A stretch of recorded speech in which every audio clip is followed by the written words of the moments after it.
Sue. Sue. Tips you rely on giving. Start a law firm, K Mark just did it. Sue, giving out tips for 5 minutes. Sue, we your resource in the business. Sue, about to help with suing independent. Need new tips independent. I need you to listen to the vision. Other lawyers, scummy dirty dishes. I'm about to clean them in the kitchen. Help you make your money by the minute.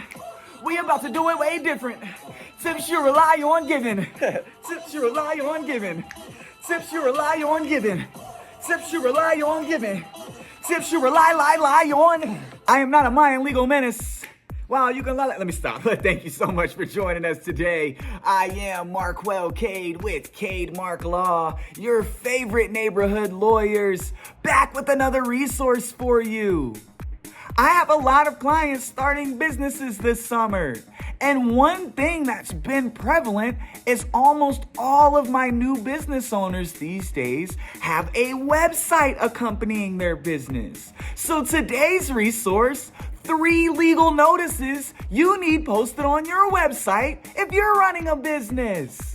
When starting an online business or starting a business that has an online component, there are legal requirements that you must be aware of as the business owner. Specifically, there are 3 pages that must be posted to your website. The first, a privacy policy. Having a privacy policy on your website isn't an optional undertaking, it's a legal requirement. Privacy policies are a legal document that outline how you collect, use, and protect personal information from your website's visitors. It's important to have a privacy policy in place so that you can comply with various laws and regulations. One of those laws and regulations is the General Data Protection Regulation in Europe and the California Consumer Privacy Act. These are regulations that require your website to have a privacy policy if they're accessible in California, for example, or in Europe.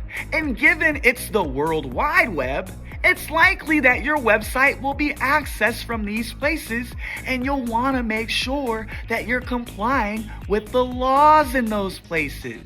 The second legal requirement that you want to abide by if you have an online website for your business, or if you're an online business in general, is website disclaimers.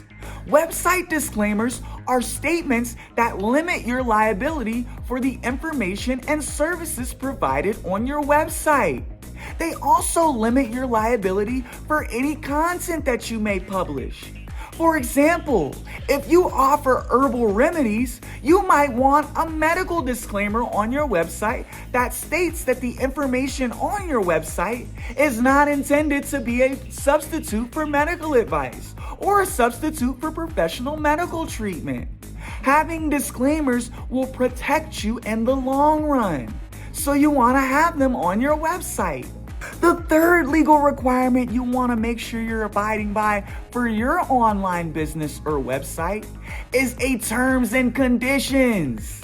Terms and conditions avoid legal disputes with your readers, customers, clients, and anyone frequenting your website. These are essentially the rules that govern the use of your website. They can outline what visitors can and cannot do while using your site, as well as any limitations or disclaimers that apply to your content. Sometimes your written web disclaimers will go into your terms and conditions. And having clear and comprehensive terms and conditions can protect you from potential legal disputes with any visitors, customers, clients, or anyone else who uses your website. So to recap, you want to make sure that you have terms and conditions, a privacy policy, and website disclaimers anytime you're operating an online business or you have a website that accompanies your regular business. That's all, folks. Thank you so much for joining us today. This has been 3 requirements you want to make sure you're fulfilling for your online business or website. Once again, I am Markwell Cade with Cade Mark Law, your favorite neighborhood lawyers. Protect your brand, grow your business. Stay frosty, my friends. We'll see you next time. We hope this was helpful.